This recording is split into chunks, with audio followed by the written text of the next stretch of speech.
কমলদেহ trail যা এক রোমাঞ্চকর সাহস আর প্রকৃতির সঙ্গে এক অন্যরকম সম্পর্ক। একদিনে 5টি ঝর্ণা, যেন 5 রকম অভিজ্ঞতা। কখনো পিচ্ছল পাহাড়ি ট্রেল পেরিয়ে, কখনো ঘন জঙ্গলের ভিতর দিয়ে, আবার কখনো পিচ্ছল পাথরের উপর দিয়ে এগিয়ে যেতে হয়, যার প্রতিটি ধাপে ছিল চ্যালেঞ্জ। আর সেই চ্যালেঞ্জ পের হলেই সামনেই অপেক্ষা করে সেই মুহূর্ত, ঝর্ণার গর্জন, ঠান্ডা পানির ছেটা, আর চারপাশে হারিয়ে যাওয়া প্রকৃতির অসাধারণ রূপ। প্রতিটা ঝর্ণায় ছিল আলাদা গল্প, এক আলাদা অ্যাডভেঞ্চার, যেখানে এক ভুলে ঘটে যেতে পারে মৃত্যুর মতো দুর্ঘটনাও। তাহলে চলুন ভিডিওটি শুরু করা যাক। আমার আজকের ভ্রমণযাত্রা শুরু হয় ঢাকার কমলাপুর রেল স্টেশন থেকে। মাত্র 120 টাকায় টিকিট কেটে উঠে পড়েছি চট্টগ্রাম মেল ট্রেনে। রাত 12টা বেজে 5 মিনিট। এক যাক ভ্রমণ পিপাসুদের নিয়ে আমাদের ট্রেনটি ছুটে চলল প্রকৃতির টানে সীতাকুণ্ডের উদ্দেশ্যে।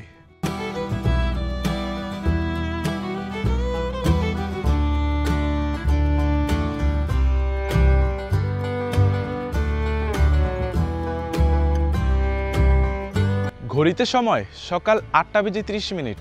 আর আল্লাহর অশেষ রহমতে আমি আছি এখন ঠিক সীতাকুণ্ড রেল স্টেশনে। ট্রেনটি কিন্তু দীর্ঘ 8 ঘন্টা জার্নির অবসান ঘটিয়ে এই সীতাকুণ্ড রেল স্টেশনে নামিয়ে দেয়। আর নামা মাত্রই কিন্তু বৃষ্টির মাধ্যমেই সুস্বাগতম জানায় আজকের এই ভ্রমণটি।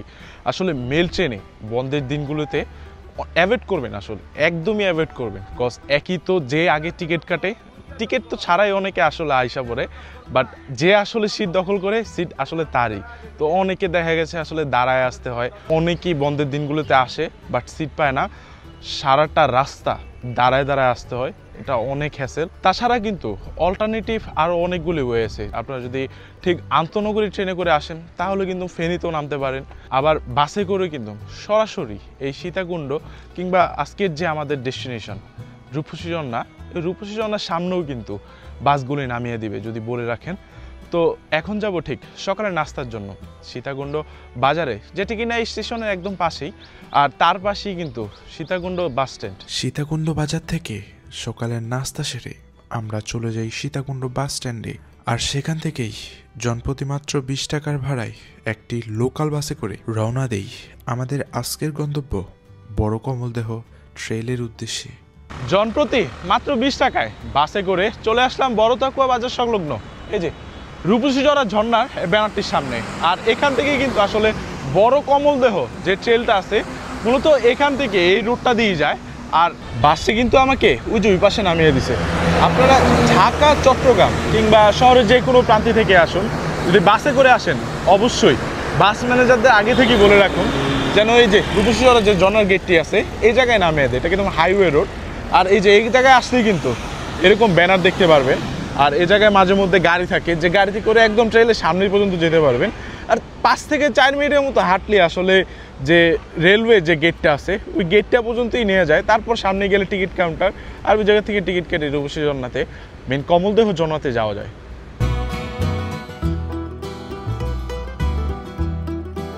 জনপ্রতি মাত্র 20 টাকায় এরকম অটোতে করে চলে আসলাম এই যে রেল ক্রসিংয়ে। আর এই জায়গায় কিন্তু সকল গাড়ি পার্কিং করে রাখা হয়, এর সামনেই কিন্তু যাওয়া যায় না। আসলে এরপরেই কিন্তু আসলে মেল ট্রেকিং শুরু হয় বড় কমলদেহ যাওয়ার জন্য।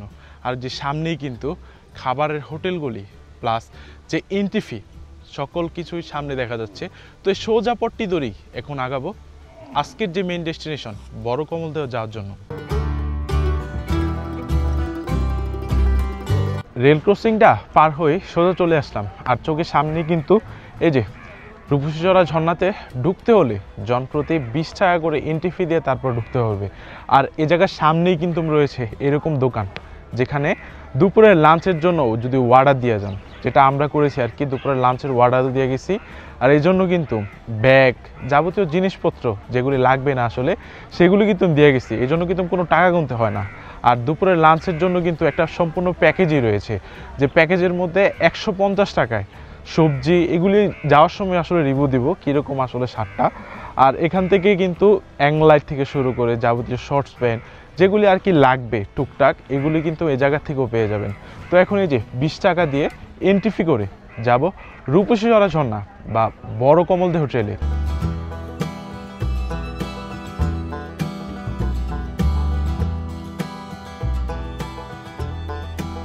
টিকিট কেটে সোজা 5 থেকে 7 মিনিটের মতো হাঁটলেই 2টা মোড় পড়বে।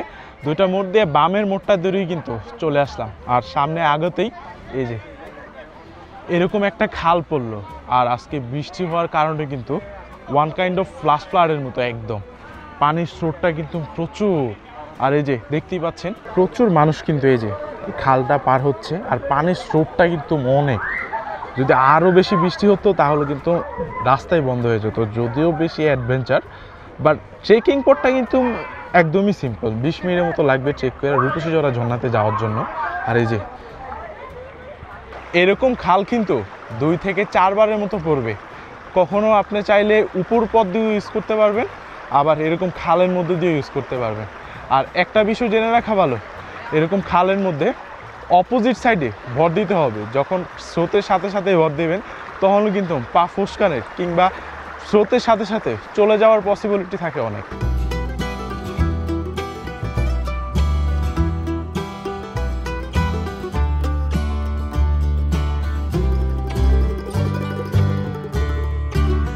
প্রায় 20 মিনিটের মতো হেঁটে হেঁটে চলে এসেছি কিন্তু এই যে পিছনে রূপসী ঝর্ণা। ঝর্ণাটা কিন্তু আসলে অসাধারণ।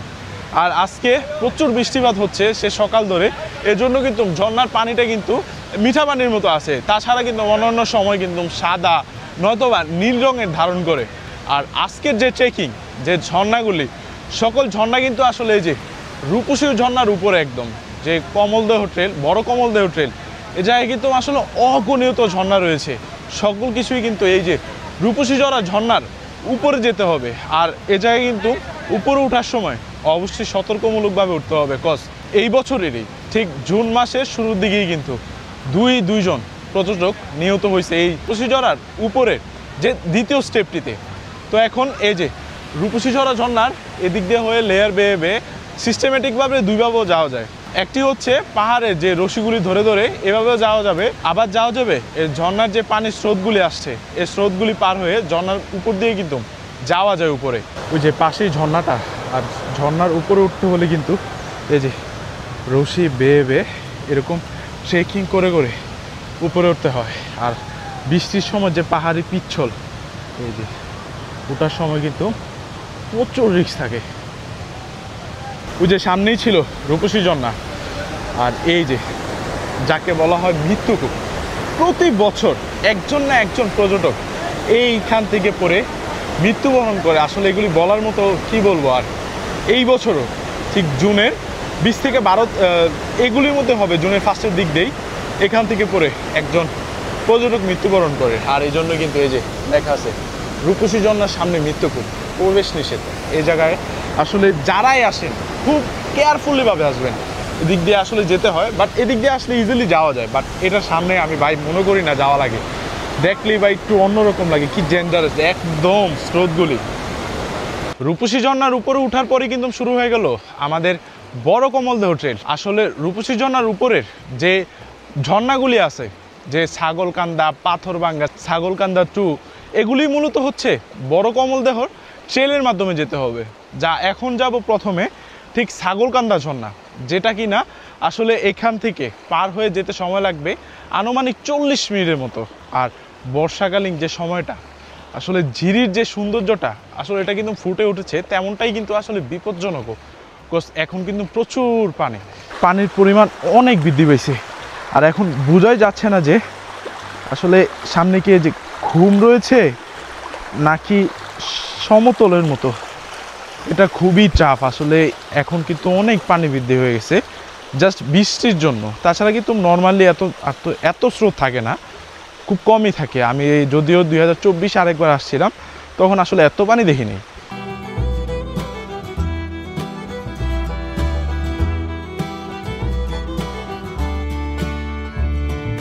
প্রায় 20 মিনিটের মতো কিন্তু ট্রেকিং করার পর এরকম একটা ওয়াই জংশন পড়বে, যেখানে ডান পাশে হচ্ছে পাথরভাঙ্গা একটা ঝর্ণা আছে এটা হচ্ছে এই পথ দিয়ে যায়। আর বামের পাশেরটা হচ্ছে ছাগলকান্দা ঝর্ণা। এই জায়গা দিয়ে আসলে ঠিক বামের পথটা হচ্ছে ছাগলকান্দা ঝর্ণা। সামনে আরও আরেকটা ওয়াই জংশন পড়বে যদিও, তো এখন যাব ঠিক বামের পথটা ধরে ছাগলকান্দা ঝর্ণার দিকে। ওই যে বলেছিলাম সামনেই হচ্ছে আরেকটি ওয়াই জংশন পড়বে, এই হচ্ছে সেই ওয়াই জংশন। ডাইনে হচ্ছে দুইটি ঝর্ণা, বামে হচ্ছে আরেকটি ঝর্ণা। বামের পথটি আসলে হচ্ছে জনপ্রিয়, সকল পর্যটকই আসলে বামের পথটাই ছাগলকান্দা ঝর্ণা, বামের পথটা এটা আসলে সবাই যায়। আর ডাইনের পথটা হচ্ছে রুহিছড়ি ঝর্ণা প্লাস ছাগলকান্দা ঝর্ণা 2। মূলত এই রুটটাই অনেক কম পর্যটক যায়। আর আজকে কিন্তু এই পথটাও যাব। মূলত এই বড় কমলদহ ট্রেলে যে সকল ঝর্ণাগুলি আছে সকল ঝর্ণার সৌন্দর্যগুলি দেখানোর চেষ্টা করব। তো প্রথমে যাব ছাগলকান্দা ঝর্ণার দিকে।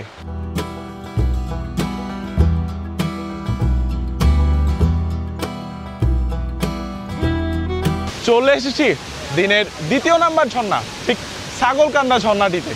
ঝর্ণাটা কিন্তু মাশাআল্লাহ অসাধারণ সুন্দর।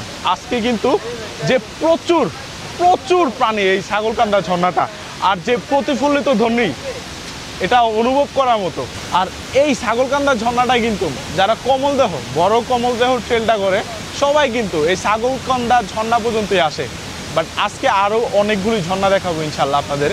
আর এ জায়গায় কিন্তু আসতে মোট 45 থেকে 50 মিনিটের মতো সময় লাগছে। আর এ জায়গায় আসার পথেই কিন্তু অসাধারণ কিছু সৌন্দর্য ছিল। যদিও গহীরের মধ্যে দিয়ে আসছি, এটাও কিন্তু অসাধারণ লাগছে। ঝিরির মধ্যে দিয়ে ট্রেক, তার মধ্যে ক্যাসেল ছিল, অনেক ছোট ছোট মিনি ঝর্ণা, অসাধারণ ছিল। মাত্রই এই যে এই পাশের থেকে ছাগলকান্দা ঝর্ণাটা দেখে আসলাম। আর এখন যাব ঠিক আছে ডাইনের পথটা ধরে রিহুইছড়ি এবং ছাগলকান্দা দুই নামে যে দুইটি ঝর্ণা আছে, এখন এই যে ডাইনের পথটা ধরে ওইখানে যাব। আর যেখানে যেতে সময় লাগবে আনুমানিক 30 মিনিটের মতো। সম্পূর্ণ পথটাই এরকম সুন্দর ঝিরির পথ মধ্যে যেতে হবে।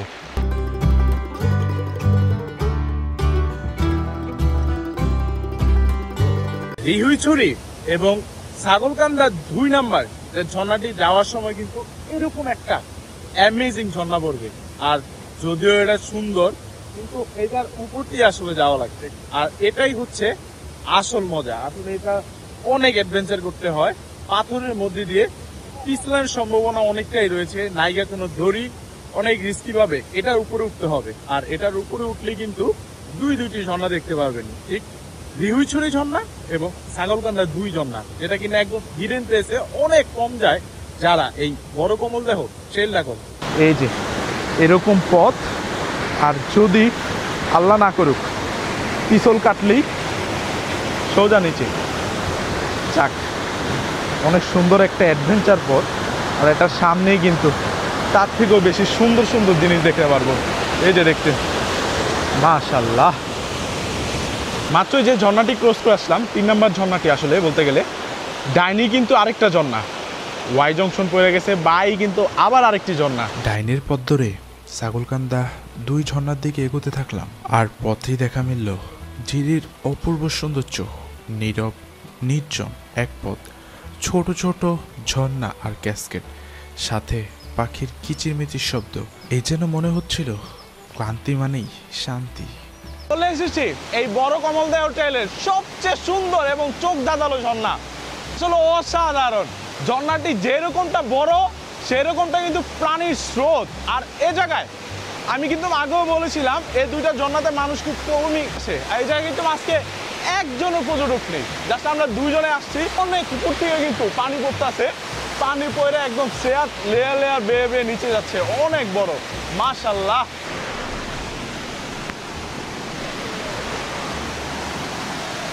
ছাগলকান্দা 2 ঝর্ণা পরিদর্শন করে আবারও ফিরে এলাম সে ওয়াই জংশনে। সেখান থেকে বাদিকের পথ ধরে চললাম রিহুইছড়ি ঝর্ণার উদ্দেশ্যে। রিহুইছড়ি ঝর্ণার মনোমুগ্ধকর সৌন্দর্য দেখে ফেরার পথেই শুরু হলো টপ টপ বৃষ্টি, যার ফলে পাথরভাঙ্গা নামক ঝর্ণায় আর যাওয়া হলো না। সন্ধ্যা 6টার দিকে পৌঁছে গেলাম আমাদের বুকিং করা সেই খাবার হোটেলে। তবে খাবারের মান ছিল একেবারেই হতাশাজনক। যাই হোক, ফ্রেশ হয়ে জনপ্রতি মাত্র 30 টাকায় রওনা দিলাম বড়তাকুয়া বাস স্ট্যান্ডে। সেখান থেকেই জনপ্রতি মাত্র 300 টাকায় লোকাল বাসে করে চলে আসলাম ঢাকাতে। আর এতেই শেষ হলো আমার আজকের ভ্রমণ কাহিনী। ইনশাল্লাহ আবারও দেখা হবে নতুন কোনো গন্তব্য নিয়ে। আসসালামু আলাইকুম।